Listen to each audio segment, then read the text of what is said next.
ஒரு கட்சியிலேருந்து வெளியே போகிறதோ ஒரு கட்சியில் ஒருத்தரை இழக்கிறதோ அந்த கட்சிக்கு நல்லதல்ல.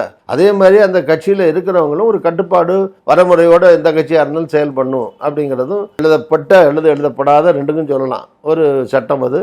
ஆனால் எல்லாரும் ஒரு கட்சியில் வந்து பிடிக்கலைன்னா, இப்போ நானே ஜெயலலிதாவுக்கும் எனக்கு கருத்துப்பாடு வந்து வெளியே போய் கட்சி ஆரம்பித்தேன். அதுக்காக ஒரு ஜனநாயக நாட்டில் சுதந்திர நாட்டில் வந்து அடிமையாக தான் இருக்கணும்னு அவசியம் கிடையாது. அப்படி இருந்தால் கட்சிகள் உடஞ்சே இருக்காது. சுபாஷ் சந்திர போஸே வெளியே போய் அகில இந்திய ஃபார்வர்ட் பிளாக் ஆரம்பித்தார் மகாத்மா காந்தி இருக்கிற போதே. அதே மாதிரி எத்தனை தடவை சுதந்திரா கட்சியாக இருக்கட்டும், கம்யூனிஸ்டுகளாக இருக்கட்டும், கம்யூனிஸ்ட் ஒரே கம்யூனிஸ்ட் தானே இருந்தது. சிபிஐ சிபிஎம் எப்படி வந்தது? அந்த கட்சிகள்லேருந்து எத்தனை கட்சி வந்திருக்கு? டிஎம்கேல எத்தனை தடவை உடஞ்சி வந்திருக்கு?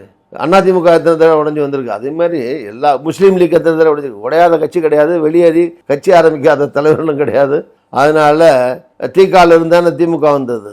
திமுகவில் இருந்தால் பல கட்சி. எதுக்கு சொல்கிறேன்னா, இந்த மாதிரி ஒரு கருத்து வேறுபாடு வரும்போது, தலைவர்களுக்கு இடையில் மோதல்கள் வர்ற போது வெளியே போகிறதோ கட்சி ஆரம்பிக்கிறதோ இதுவும் வந்து இதெல்லாம் புதுசு ஒன்றும் கிடையாது. எல்லாம் நடைமுறையில் கடந்த காலத்தில் இருக்கிற விஷயந்தான் அது.